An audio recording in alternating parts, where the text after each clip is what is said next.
In today's episode. So I recently had a run-in with UPS. I won over $5,000 for in court after a car accident that I caused. Before we get started, make sure to subscribe so you will never miss a video. So let's get started. So I recently had a run-in with UPS. I posted this to Petty Revenge, but it got removed, and I was told to post it here. Enjoy. UPS smashed a nearly new MacBook that I sent with them. I asked them nicely to pay me back for it, and they arsed about, blaming me, blaming my packaging, saying it was impossible, they damaged it, etc. I was able to prove my packaging was flawless, and get a statement from the Apple shop that I took it to say it was damage caused by being dropped/thrown. I could also prove it worked when I sent it. They weren't interested and messed me about for weeks, sending me from pillar to post, even threatening to make me pay interest on customs charges which I wasn't liable for as the laptop was smashed on arrival, and thus worthless at import. I took it to small claims. They hired a lawyer who sent me letters saying they contested it, and would go for full fees etc. if I lost. I went for it anyway. I did Law Stuff University, so I knew the basics, and I thought my case was pretty clear-cut. I won. I won my costs back, plus extra, plus interest. They ignored the court order and did not pay. Now, this laptop was originally being sent to my beloved mother-in-law. She asked me to help her with the problem as UPS were also seriously harassing her for the customs fees. However, very unexpectedly, before I could resolve it, she passed away. It was the last thing she ever asked me to do for her. I love that woman more than pretty much any human on this planet. She was my mother, my best friend, and my mentor. Taking down UPS was now my personal vendetta. I researched my options. I could have taken the usual, more conservative, legal routes to reclaim my money. But no. I don't care about the money anymore. I want revenge, I want drama, I want karmic justice. I went to the High Court. I got a writ of control. I, of course, added on more fees and more interest. I then hired the most aggressive bailiff firm in London. I trusted that the sh*TTY processes, an attitude of UPS to mean they would ignore the letters and actually get a visit. They did. The bailiffs rock up at UPS headquarters and explain the situation. UPS refused to pay, so the bailiffs start listing goods. Security try to make them leave. The office manager tries to bully them out. Obviously no sh*TS are given by the bailiffs, and they crack on with their jobs. I wasn't allowed the body cam footage, but they did send me a detailed report. The final conclusion is copied from it below. Calls were then made to the accounts manager, who arrived in a hurry. As no payment was forthcoming from them, the agent again explained the removal process and costs involved, and called the office for approval to begin removals. The agent began to seize assets. The finance director then arrived on the scene. He was not at all happy about the attendance, but ultimately agreed to pay a voluntary payment in full from his personal account in order to stop the removal. I know it's a drop in the ocean to UPS, but I got more than double what I originally asked for to replace the laptop. They would have had to pay even more on top in fees to the bailiffs. I reckon it cost them at least 3x more than the original claim in the end. But mostly, I just enjoy the mental image of the flustered finance director and his impotent rage, having to pay his own money to stop the heavies taking desktop computers and fancy pot plants and things out of their swanky head office lobby. I won over $5,000 for in court after a car accident that I caused? Okay, so just a little bit of info before I get into the story. Also, sorry this might get a little long, but I hope it's worth it. I, 22M, work construction and run a few crews, and I'm a foreman because I've been working in this field since I started working summers when I was 14. That's legal in my state. With this being said, I have a lot of experience and get paid really well. For my job, I need a truck that can pull a lot of trailers and also get into a lot of sketchy job sites, especially in the winter, so I drive a new lifted pickup, F350. Anyways, let's get into it. So about 4 months ago now I got off work one day and just really didn't feel like making dinner, so I decided to go get myself the trusty Big Mac at McDonald's. Well, after I got my order, I was going to pull out into the parking lot to drive home, and I was looking hard over to my left to see how busy the road was before I got over there.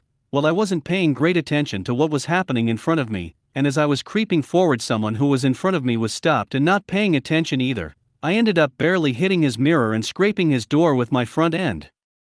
I immediately reversed and hopped out. I made sure the guy was okay and apologized, knowing it was my fault, and I asked him if he wanted to call the cops. Let's call him Brent. Brent says, "Nah bro, we are all good. If you just get me your insurance info, I think we can get this taken care of."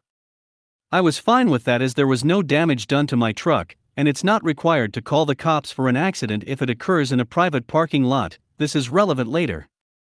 We exchange info, and he seems pretty cool, so I tell him to go get the damage bid, and he'll just pay in cash, so my insurance rates don't go up as long as he's okay with it. He says that's fine, and we both just leave, and I feel like a moron, but all in all Brent seems like a cool dude, and I just hope we can get it sorted out smoothly. About a month passes by and I haven't heard anything from Brent or the shop I told him to go to. Honestly, I wasn't too stressed about this because if he decided to not get it done, that's on him. Well, he calls me up one day at about noon saying he can't remember my name, and he wanted to tell the guys at the shop who sent him there cause it seemed like we knew each other. I told him my name, and the guys at the shop gave him a deal. Pretty sure they say this to everyone, lol. He sends me the bid for damages and it comes out to $2,403. This was more than I imagined, but I said to get it done and I'd take care of the bill afterward, and that was that. He hung up, said it was cool, and I went on with my day as usual. Another month goes by and I don't hear anything until Brent calls me up while I'm at work again and says, "Hey brother, I talked to the shop and they said they can't get me in for another 2 weeks or so, and they may end up charging me more if they find more damage." I say, "Okay, sounds good, just let me know, man. I hope it goes smooth for you, and I'm sorry for the inconvenience." He seems to take it good, and I'm really trying to just be a good person. He responds with, "Well, after talking to my wife, I'm okay if you just wanted to write a check for $2,500, and we can call it even." This seemed odd to me because why the hell wouldn't someone want their vehicle repairs all paid for? I say, "Okay man, let's set a time and place to meet, and I'll get you paid." He liked the idea and ended the call by telling me he would let me know. Yet another month passes by and I hear nothing again.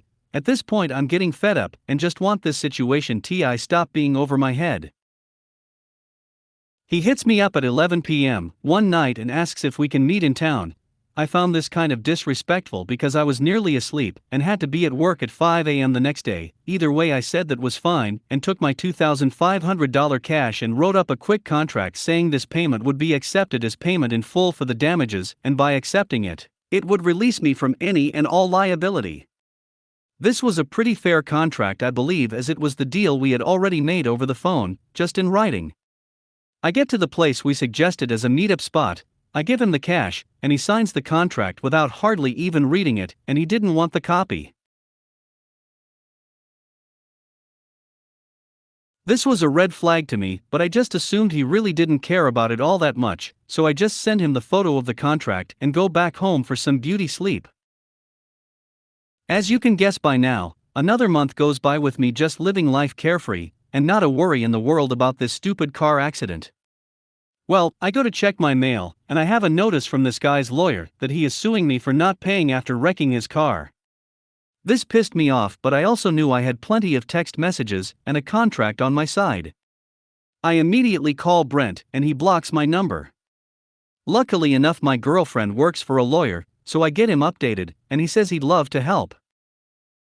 He lets me know I saved my ass by writing that contract, as any contract worth over $500 is to be held up in any level court in my state.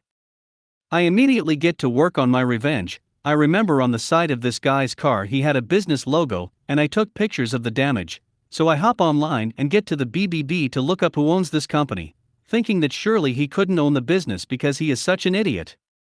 I was wrong.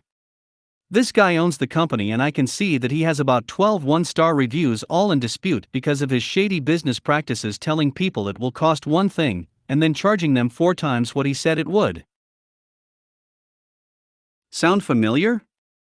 Remember when he said the shop may charge more than the original $2,403? That's right, he was suing me for $10,000. 4 times what the shop told him it would cost. Unbelievable, he was trying his same sneaky sh*t on me. My lawyer takes note of this, and we show up to court ready for war. This guy is sleazy. As we get there and all set up, he says, "You ready to give me more of daddy's money?" with a smirk. I guess just 'cause I'm young and drive a nice truck, and could afford $2,500 LOL. His lawyer gets up and starts trying to say BS from me hitting and running, and Brent barely got a picture of my license plate. I tried bullying him into taking a deal for only $2,500 when the damage was clearly more than that. There were obvious holes in his story, and he really didn't have much to say. Just imagine the smile on my face as my lawyer lays out the printouts of our text messages, and the physical copy of the contract which was signed by Brent. His lawyer was ghostly white and looked sick. After laying out all of the evidence, my lawyer pulled out a little hidden gem, the printouts of all the complaints we found on the BBB, and how he was doing the same thing to me. That was the final nail in the coffin, as the judge said he had seen enough. He asked Brent for any final statements, and Brent said, "I don't even have the $2,500 anymore, can I just get that then, and we will be okay," literally admitting to the judge that he had received my money and his story was just a load of horse sh*t. I thought his lawyer was gonna strangle him. It was beautiful. The judge ended up ruling in my favor and demanded him to pay my legal fees, as well as damages and lost wages because I had to miss work to be in court.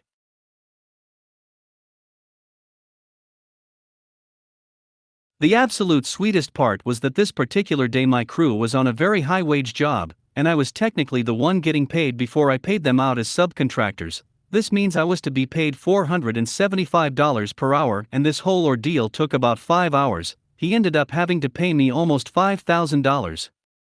I don't think I've ever been so happy in my life. It was so long, I just really felt the need to share. Thank you to anyone who made it this far.